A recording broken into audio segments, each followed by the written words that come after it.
morning, good afternoon, and good evening, everybody. Welcome to another week of the Global Café. My name is Elizabeth Lewis, and I'm a Senior Project and Policy Coordinator here at the IFA. And I'm very excited to be introducing you all to Mr. Antonio Leitão. Antonio Leitão is Institutional Relations Manager of the Instituto de Longevidade, MAG, an association for elderly and retired persons supported by Grupo Monagral, Agon, Brazil. Antonio oversees research and outreach initiatives, including Brazilian Cities Readiness for Aging Index. Antonio earned his bachelor's degree in psychology at Federal University of Rio de Janeiro, his specialization degree in gerontology at the State University of Rio de Janeiro, an MBA at the Fundação Com Dom. Fundação Dom Cabral. There we go. You're much better than I am. But welcome, Antonio. Thank you so much for joining us here this morning. Thank you so much for having me. Hello to everyone who is taking part of the conversation. I am enjoying very much. Perfect. So just to start us off, can you introduce yourself and the Instituto de Longevidade and explain where your passion for gerontological research first began? Sure, absolutely. So as you said, a bit of my academic background, I won't go through it. I work for 10 years now in this organization called Instituto de Longevidade MAG, Longevity Institute MAG, which is the corporate social responsibility area, but we are organized as an institution, a part of the company. Of this, related to this financial services group, which has life insurance and pensions company as the main company, and for the purpose of corporate social responsibility, we develop projects such as this one Ellie mentioned, the IDL index. We will talk about it in the course of the conversation. We create a lot of content, mostly sharing the knowledge we have in the company about how to prepare to age, mostly about in the financial matter, in what concerns financial preparation, but also in other fields as healthcare, careers, etc. And as also Ellie said, we are an association, and at the same time we do this kind of work I just mentioned. We also do we offer benefits for members who join us, for people who join us as members, and people who can be members are people who have 50 years or older than that. So this is a bit of the work we do here. And my passion for gerontological field started when I was as an undergraduate student in psychology course. And I was in the end of my course, the half to the end, and the second half of the course. And I was really amazed that I was seeing so often in Brazilian media outlets, the discussion about aging going on, like all types, exploring all types of consequences and challenges related to aging, being very frequently discussed. And at the same time, I was at this healthcare preparation career course, and I had absolutely not one subject related to aging. And I thought it was quite interesting and also worrying, to say the least. And then I started to dig deeper in this. How could I get involved with that? If it would make sense as a psychologist to take part of that? And of course, the answer is yes. And so then I started, and I did a couple of things besides being working at this organization for 10 years now. I have also been an ambassador to Aging 2.0, which is a network of entrepreneurs trying to develop solutions to meet elderly needs and family caregivers, etc. So it's a bit of my background. Amazing. Thank you so much. That's very interesting to learn about how your journey into research starts. It's always sort of different for everybody, but nice to hear your story. And could you describe just more generally for the audience and those who maybe aren't so aware, what the state of aging looks like right now in Brazil? Sure. So Brazil is already an aged country. Mm, If we consider the criterion we use here, which is 60 years old, we use this criterion to define an older person. This is different from some international practice of using 65 years old. right. But if and when I say an aged country, I mean the fact that we have more than 14% of the share of population already Mm, above this age. So, anyhow, the process is still ongoing. We're still mm, aging, although we are already an age country by this criterion. And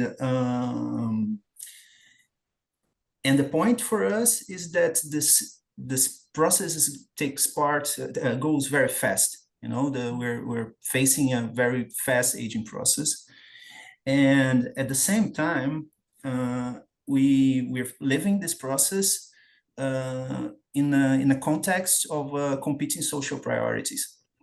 So by this I mean that we have had our demographic dividend period, but we haven't leveraged it the best we could so as to create long-standing prosperity. mm. And quickly speaking about this, the demographic dividend is a period in which the population of a country is majorly composed of working age people rather than non-working age people. Okay. So it's a moment, it's an optimal moment to create a surplus of wealth and invest heavily in infrastructure, education, etc., etc. And as I Mm, said, um, we didn't took full leverage of this situation. So the point for us is that we entered the aging stage, not in the best shape as we could. okay. And let me share you some data here about this Thank you. to show what I mean. Um, like nowadays we have 34 million individuals who are 60 plus, so aged for our criterion. So like among this 34 million, there are 5.2 million Brazilians who are illiterate, who can't read or write Mm, still. We have 5 million too, who at least 5 million actually, who have no type of social security benefit at all. Life expectancy at 60 years old in Brazil is 9.1% lower than that OECD countries. And healthy life expectancy is in healthy life expectancy, the gap is even greater. It's 10.4% lower than OECD average. So like, and regarding the competing social priorities I mentioned, mm, I think it's just you to have a grasp of what I mean. Like up to these days, 62% of the houses, Brazilian houses, are connected to sewage collecting networks. So like we have this kind of problem yet. And also I would mention that, for instance, that Brazilian students perform very, very poorly in basic level education assessments as PISA. I don't know if you mm. pronounce this as in English. In Brazil, we call it PISA. It's Okay. the acronym for like for this assessment, international assessment of education achievements of students. So like that's the point. We're this context is very difficult to deal with, and it's and then but this is how we are doing, and just not to finish with such a a bad Yeah. a bad impression of the situation. Like it's important to mention too that Brazil has universal healthcare coverage, public universal healthcare coverage, which is available to all 213 million Brazilians, which of course it's important achievement. And for those who do have social security benefit, replacement rate is 87.5%. That means that if it's considered the last wage this person was having before retired, 87.5% is achieved in the social benefit, which is higher, for instance, than the OECD average, which is of 61.4%. This brings some fiscal burdens and discussions as well, but anyway, it's worth to say. No, thank you so much for outlining all that. It sounds like there's a lot of challenges or considerations to have in place for the aging population. So we're certainly getting to that side of things as well in our conversation. But before we get there, I'm just curious, I guess, what are the factors that you think are driving such rapid aging in Brazil? As Brazil is, to my understanding, is one of the fastest aging countries in the world. What's driving these changes? Well, the changes in demographics are led by the same factors in other countries. So declining fertility rates, increasing life expectancy rates, differently from other countries. Migration is not an important factor for us. But again, as you said, the point is how fast these factors are occurring. And one of the fundamental reasons for that is the rapid urbanization we have had. Like, just you to have an idea, up to the early 60s, 55% of Brazilian population was still rural population. Okay. And in the early 2000s, more than 80% was already urbanized. So this has brought several interconnected changes, like a strong economic transformations, the economic basis transformation, transformation of labor market structures, of course, the change in family structures and in the women's social roles. So that's all happened in a very fast way, which has created this situation, this steep transformations in the factors itself that drive the demographic shift. So you just to have an idea, fertility rates were at 6.2 children per woman in 1960s, and nowadays is 1.6. So in 60 years, it has plummeted from this standard. Life expectancy at the early 60s was 52.4, and nowadays is 76.4. So this has led us to give you the shares, the number of the data of the shares of elderly in Brazil. So in the early 60s, there were 4.2% of elderly. Into early 2007, 7.7, and nowadays 15.6. So this in essence, what Brazil compressed in a few decades, what other countries took like maybe 1 century or more to realize. Yeah, no, that's quite incredible, really. That's a lot of change to consider. And you've mentioned, or I imagine, some of the challenges that would come from that, including family dynamics, gender dynamics, economic dynamics. But could you elaborate a bit on what challenges have arose from such rapid demographic changes in Brazil? Sure. It's important to, of course, you can imagine that at this rate of change, it would be very hard to adapt healthcare system, long-term care system, social security. But again, as I said earlier, that all coexist with other important social problems or challenges. So just you to have an idea regarding those let's say, main areas of challenges. Our social security system was reformed 7 times in a 30-year period.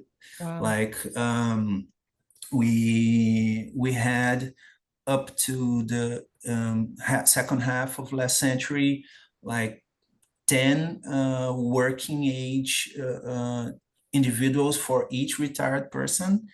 And nowadays, the ratio between contributing individuals and retired individuals 2 to 1. So we have 2 working individuals for every retired, and it's projected they will have less than 1 working individual for every retired by 2060. So we'll probably will see still more reforms in the years to come. Mm-hmm.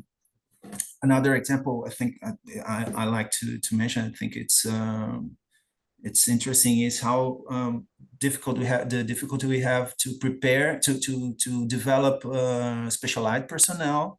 So like we have a dearth of around 30,000 geriatric physicians. Mm. So like the World Health Organization recommendation is the country to have 1 geriatric physician for every 1,000 individuals, elderly Okay. individuals, and we have 1 for every 12,000.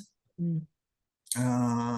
And still these days, like as I said about my background in psychology, we didn't see the aging of the issue of aging being discussed or promoted as a possibility of Mm-hmm. career, etc.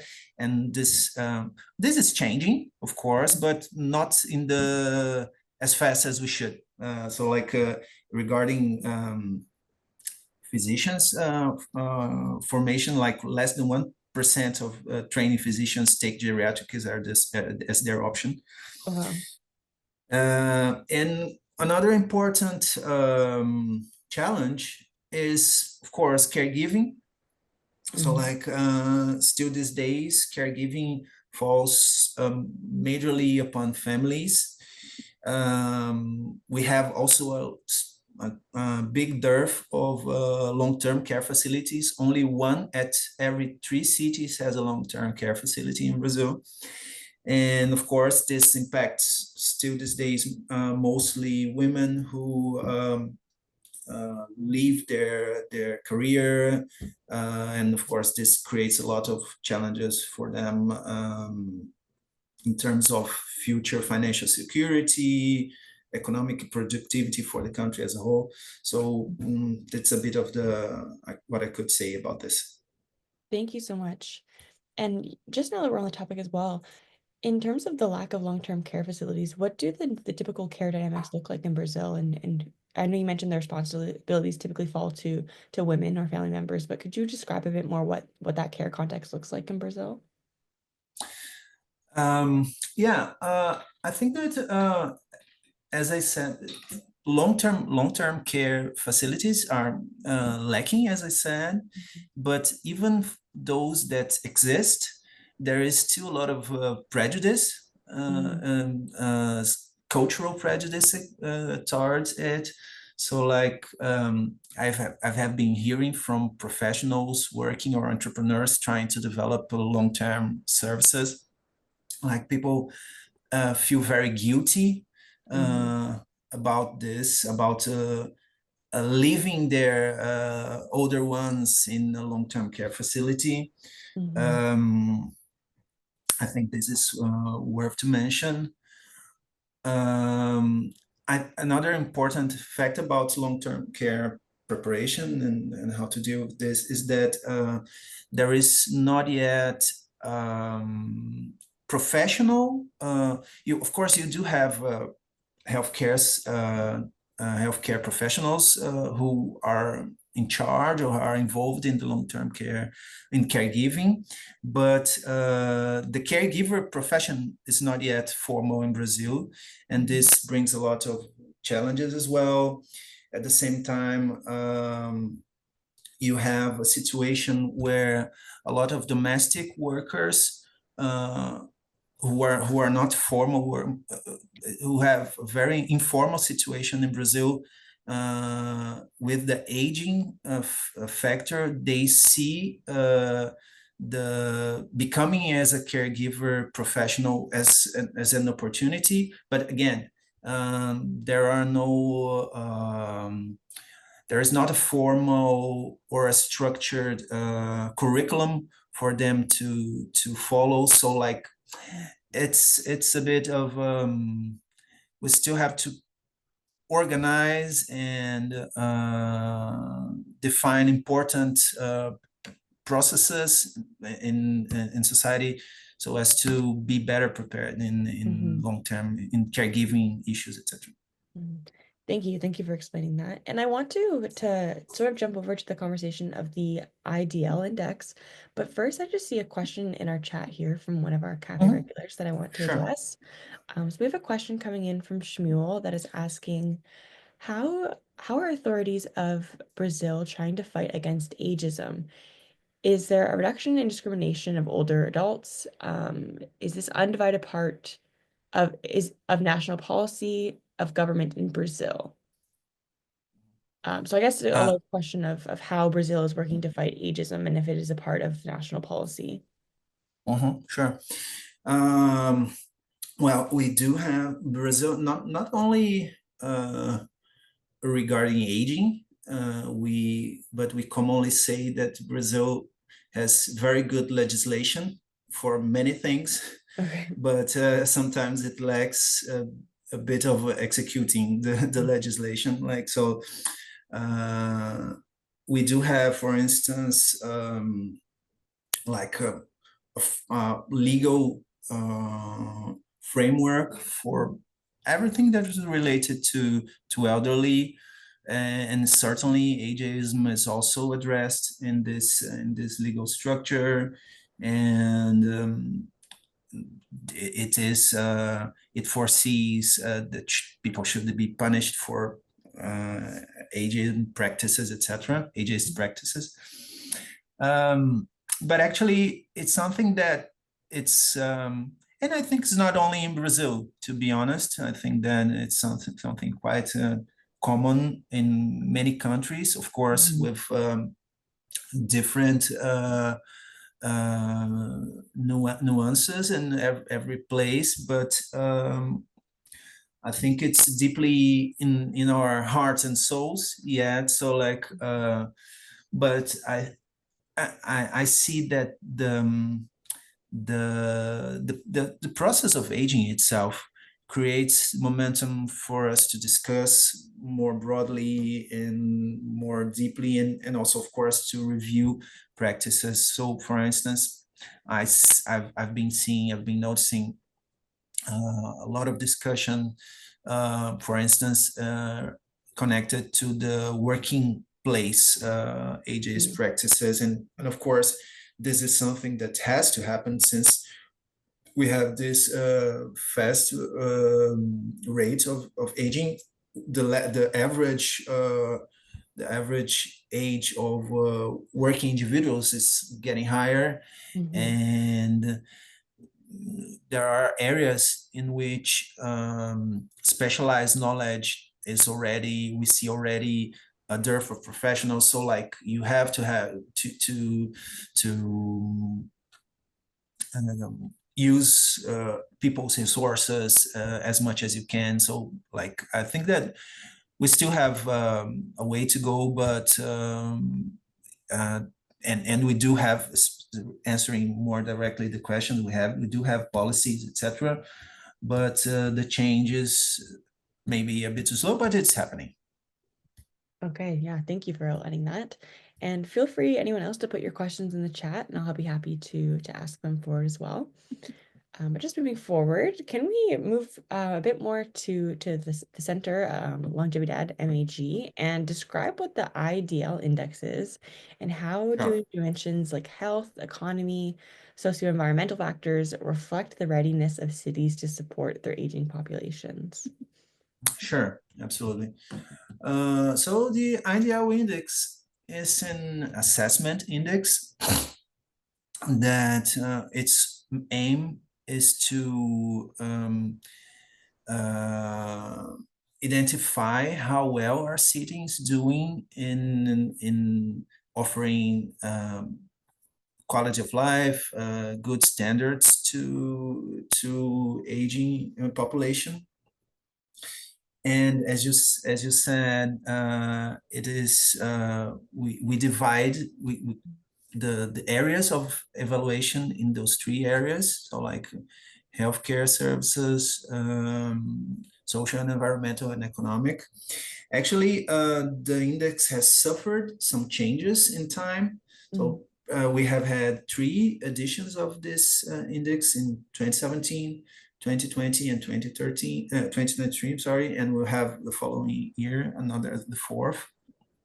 And our goal was, since the first moment, to arrive at a national-wide index. So we grew from 500 cities evaluated in the first to 900 in the second, and to all 5,570 cities in the third one. So for this purpose, we have had to, we needed to have less data collected about each city, because we have problems for finding all the previous data for all cities, and of course we must have all the city data for every city to create the scores. So and the idea that this dimensions, healthcare, economy, and social environmental are relevant to show how well prepared the city is for their aging population. Is a bit the lifestyle is very important to define good aging. And lifestyle in its turn, it's very much determined by the conditions around us and the environment. The environment here not only understood as the built environment or the natural environment, but institutions. Just as we were talking about in the last questions, healthcare system, social security system, workplace, etc. So a bit, I think it's worth mentioning, for instance, the social determinant health, social determinants of health concept that shows this the same idea, the same purpose. So about the idea, a little bit of that, maybe we can go deeper in another question. Yeah, absolutely. So my next question for you is, what does your research tell us about the preparation efforts of small and medium-sized cities for aging populations compared to larger ones? So a bit to what you're speaking of there, of the structural differences, and sort of why is there a difference between these locations? So when we speak of Brazilian cities, we have to bear in mind that we're talking from realities of like less than 1,000 individuals Okay. to to realities of a couple of million of Right. individuals, Big and difference. a big difference. Yeah. And the fact that they are the same legal and formal Yeah. institution in the purpose of offering services, etc., etc. So it's not a surprise that they fare differently in their aging readiness. And as we said in the questions before, if you add to that all the complexities of Brazilian reality, it adds another layer of challenges for cities dealing with this situation. But it's worth to say also that Brazil has big regional differences. So like you have disparities among regions and within regions, not only among cities. And so like we wanted, after collecting the data, as I said previously, and throwing it in the mathematical model, like we look at this whole to this whole results and try to extract insights and conclusions, like what works best in small cities, what works best in big cities, maybe what could be exchanged between them, Hmm. what could serve as an example for one type of city to the other types of cities, etc. And by doing so, we did find some interesting data and maybe some non-expected results in the economic dimension. For instance, a larger share of small cities ranked better than, which is ranked better than large cities. And when I say rank better, we consider that above a 6 score from 0 to 10 would be a reasonable score. And that goes against a bit of a common sense that a bigger budget or a local bigger wealth capacity, wealth generation capacity leads to better economic conditions. Like the conclusion here is that those large cities do have a bigger wealth generation capacity. The wealth inequality exactly among citizens drive results down. On the other hand, large sized cities fare better when it comes to social environmental dimension. And we believe these results are likely to happen because they have a more varied infrastructure, as well a more diverse lifestyle among elderly, exactly related to less and less ageist environment, let's say, who make them keep engaged in non-elderly, if we might say so. There, I don't think there is typically elder or typically non-elderly, but like things like attending to courses or even university courses, or keep on working or keep on studying. Well, this kind of things, it's more likely to happen in large cities. So like that's why we would see a better result in large cities rather than small or medium cities. So that all said, if I were an older individual nowadays, I would consider moving to a small or medium city in the southern part of Brazil. It would be more likely I would have better healthcare services at my reach, and probably I would be also in better financial security than I would be as in Rio de Janeiro, where I live, which is a large Interesting. city. Yeah, I wouldn't have thought that intuitively, but that's really interesting to hear. Yeah. And I see another question in the chat here from an audience member. So we have Eli who's asking, with the recent announcement on the UN Convention on the Rights of Older Persons, can this help in fast tracking health and social care systems for older adults? So can you repeat, please? Of course, yeah. So he's asking, with the recent Mhm, announcement of the UN Convention on the Rights of Older Persons, do you mhm, think this will help in fast tracking health mm, and social care mm. systems for older adults? Oh, well, A big question, to yeah. be very honest, I heard the news about this, Hmm. but I'm not very particularly acquainted to the discussion of this these international treaties.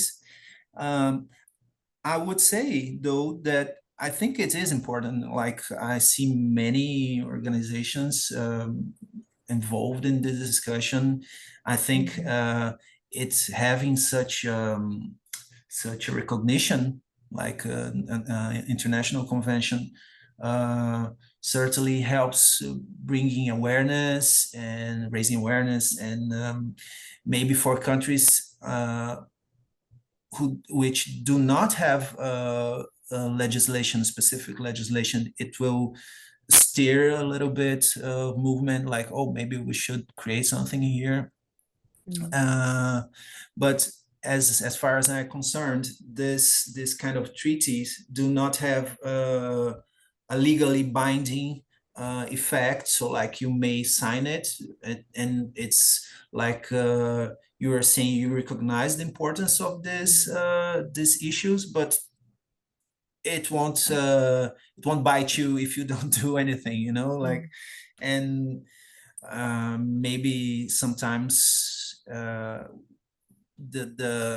movement towards creating the solutions like healthcare coverage, better healthcare coverage, and everything one needs is comes from local pressure Mm. more, or from seeing the challenges happening at your own reality, rather than like this formal Right. broad commitment. But I think I would say anyway it is important. Yeah.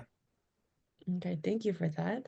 And just to hop back into our conversation on medium-sized and larger cities, in terms Mhm. of large cities and their ability to be prepared, are there anything that you would mention as a recommendation on how large cities can improve their age readiness? Mhm. Uh, one of the main ways wealth disparities in large cities impact aging readiness, in my view, is related to mobility. Mm. So, like cities in Brazil grew big, concentrating wealth in a few areas.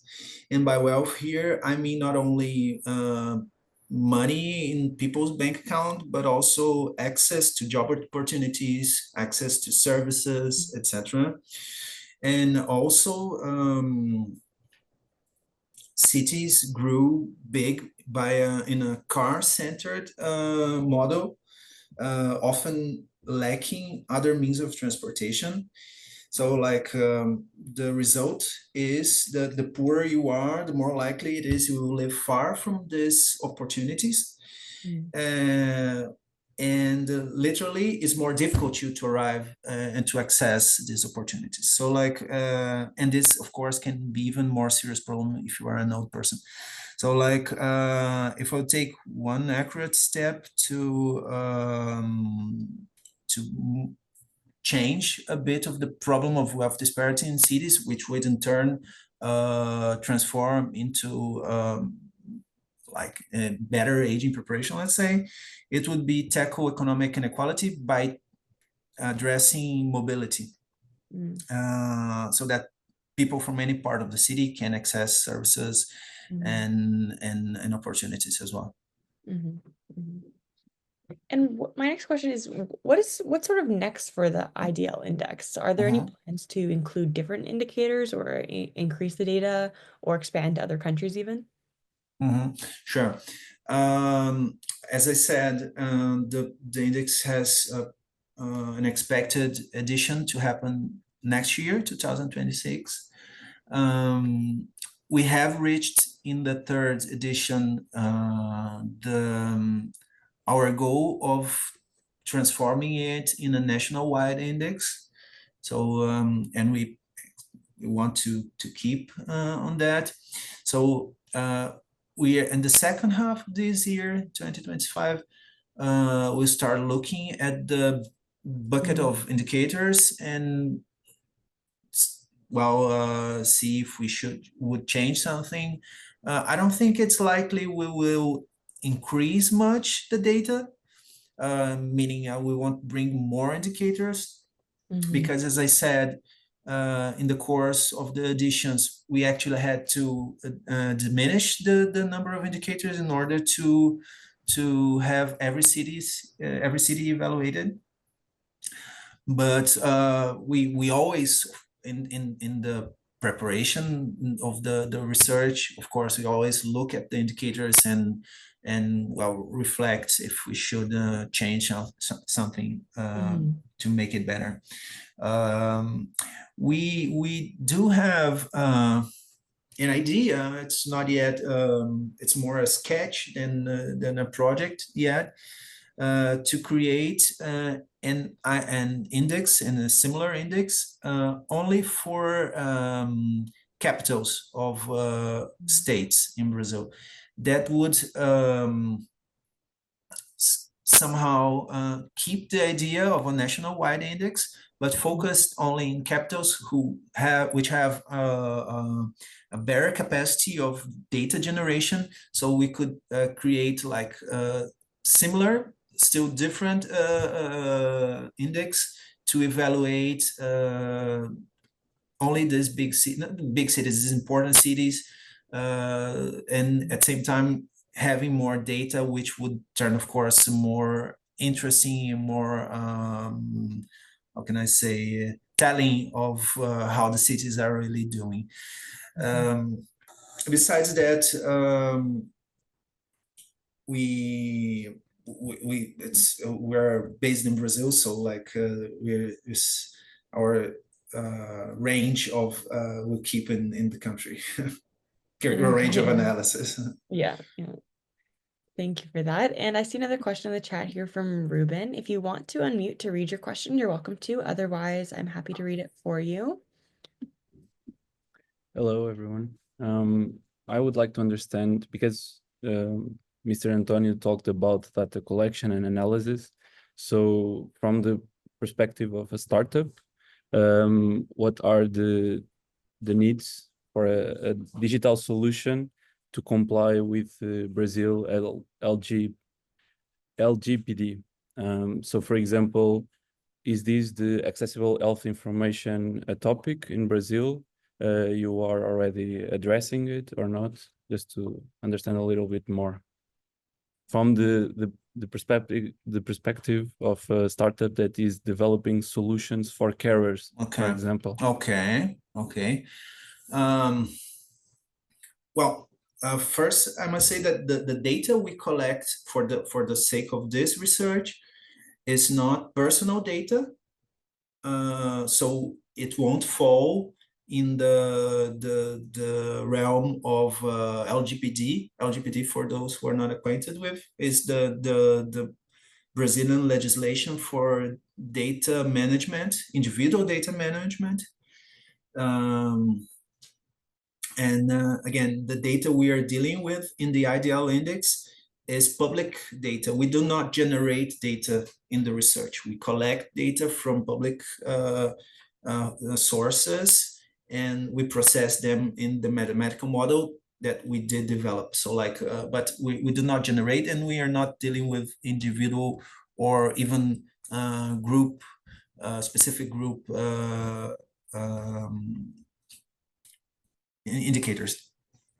That said, I think like for the purpose you are saying, I understand you were as an entrepreneur willing to collect individual data. I'm not a specialist in this, but I think there is it would be worth to connect. If you like, we could exchange. Can give you my email address and we can exchange, because there is some particularities in the LGPD and how to deal with individual data that I offer help you to. I can help you. Perfect. Thank you very much. I wouldn't. Of course, we'll need to dig deeper in what is your necessity and to understand a little bit of what you're aiming to do. But I'm open to it, of course. Thank you. Thank you so much for that. And I do see another question in the chat here. I believe it's from Eli. If you are also here and want to unmute, you're welcome to. Otherwise, I can read it as well. Thank you very much, Elizabeth and Antonio. Just a quick question. When you're doing your analysis and picking up data on older persons in hospitals and say in Europe, the pathway in accidents and emergencies, have you any pathway that fast tracks and reduces the length of time for accidents and emergency departments for older persons, you know, from entry, triage, diagnostics, assessments and outcomes? Have you done that pathway, and is there anything that could be exchanged that would be of use in, say, European hospitals? I'm sorry. Let me see if I got it right. Okay, if I didn't, just correct me, please. But you're asking if we have at the data we collect for the index, we have like if we have data regarding management at hospital of healthcare issues of elderly. Is it? I'm correct? Yes, how older persons. In other words, there's some statistical guidelines that say if you're over 75, you have a 50% chance of being admitted. So we're just trying to figure out, is there anything on that you have? Yeah, no. This is not the kind of data we have in the index. I'll give you some examples of what we do have, and if you're interested, we might exchange it further in another conversation. Just as I'm willing to expand this conversation for after the Global Café. But in the context of the IDL index in the healthcare dimension, we are using data, for instance, what kinds of diseases are more frequently to cause deaths among older individuals. A lot of quantitative data regarding the offer and the execution of healthcare services, which is actually not the data I would like to have. I would like to have more qualitative data, like as patient outcomes data or perceived quality of the services data. But this is what we have. And again, like this is a very important point. I mentioned before, and I always get back to it, that we since we want to evaluate every 5,570 cities, we must have the same data, and the data it's common for all this amount of cities is this I mentioned. So like it would be nice to have, and we would have maybe a better perception of how healthcare services in Brazil how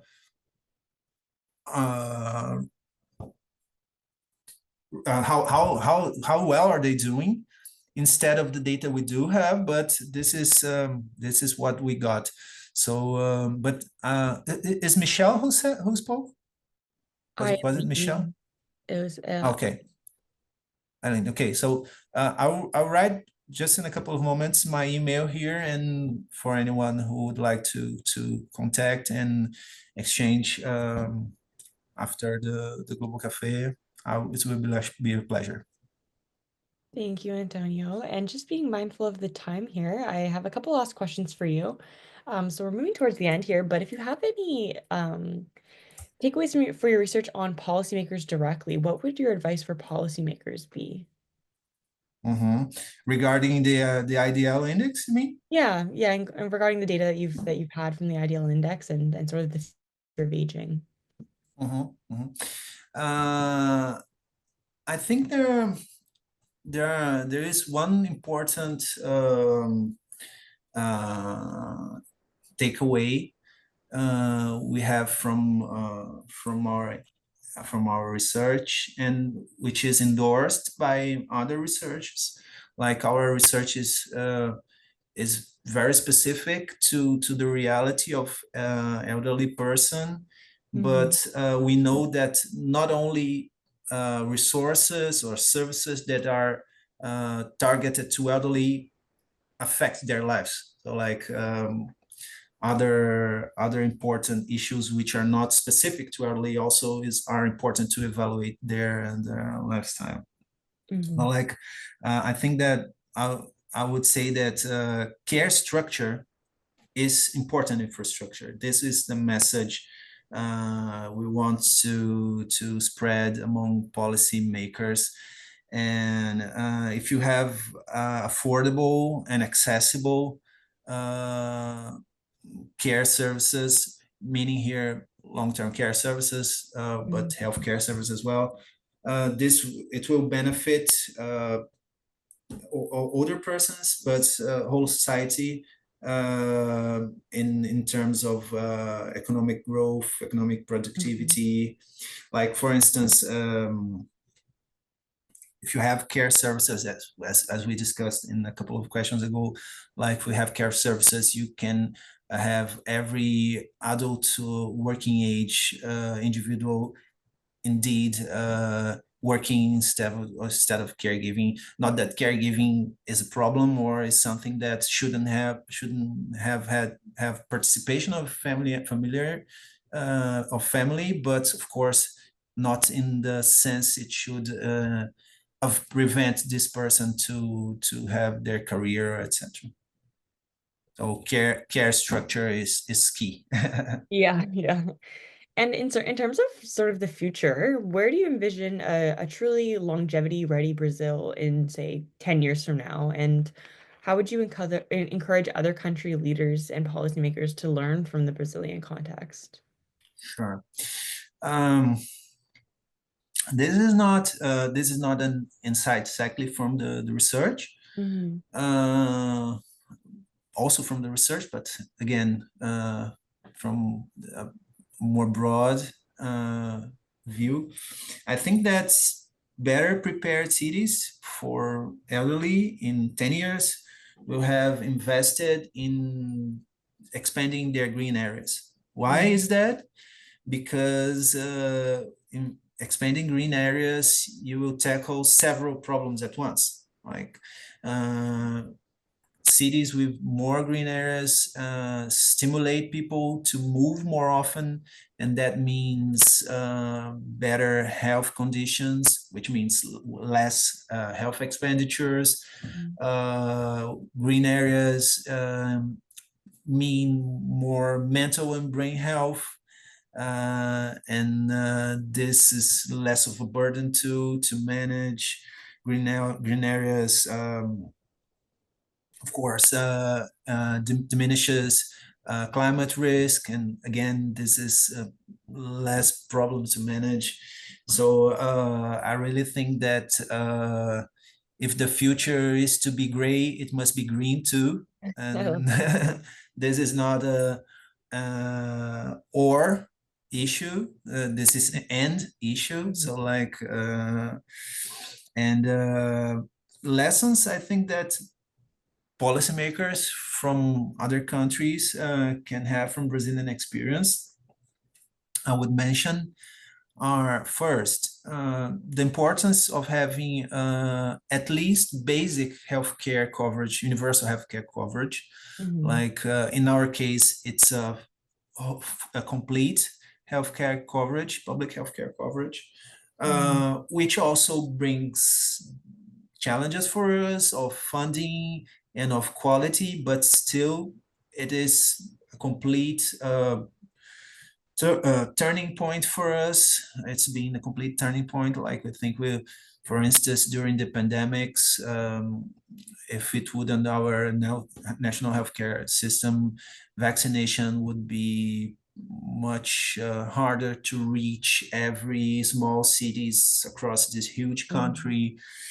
Another important experience, I think it's worth getting to know from Brazil, is our conditional cash transfer program, which is one of the largest of the world, Bolsa Familia, and it's proved to have reduced extreme poverty. So I think it's how to make it, how does it work, what are the outcomes, because there is a lot of prejudice towards this kind of program. Like, people will stop working, or they will stimulate to be lazy. There's not the program is it has 20 years of execution, and we have all the experience to share. And regarding specifically older person, older persons, I think one important experience of Brazil is to have the importance of non-contributory social security benefits as well. So like of the existing benefits, most of them are contributory benefits, but there are around 3 million non-contributory benefits paid to elderly, which of course help to reduce poverty among elderly, and of course it's very important for us too. Thank you, Antonio. And we just have one final question for you. But before I do that, I also want to introduce next week's speaker. So my last final question for you, just to give you a moment to gain your thoughts while I introduce the speaker, is if there's any cities or communities in Brazil that you want to highlight as an example of sort of best practices for either green areas or that just stand out to you. So I'll just give you a moment to collect your thoughts. And next week, I want to introduce our speaker. We will have more information coming out to everybody shortly, but we will be in conversation with Miss Kaylee McDonald, and it will be a discussion on research for Canadian caregivers in the Canadian caregiving context. So stay tuned for next week. We look forward to seeing you all then. But back to you, Antonio. Do you have any best examples for Brazil? Yes, absolutely. As I said, southern and cities, like our index reflects very much of other social and developmental index. Like when we look specifically at the aging issues in our index, it of course is related to a broader context. So and you do, green areas are not that's one of the reasons why we want to expand or to create this other index focused on capitals of states, because we believe we could find data about green area coverage in cities, etc., which we don't when analyzing the whole number of cities. But as I said, we do have the results of our index and what goes best in each part of the country, etc. And I invite the person who sent the question to write me an email. We can exchange and go further in the discussion. Perfect. Thank you so much, Antonio. It's been a great discussion today, and thank you to all of our attendees as well. Have a wonderful rest of your Friday and a very great weekend, everyone. Bye, guys. Thank you for having me. Thank you so much.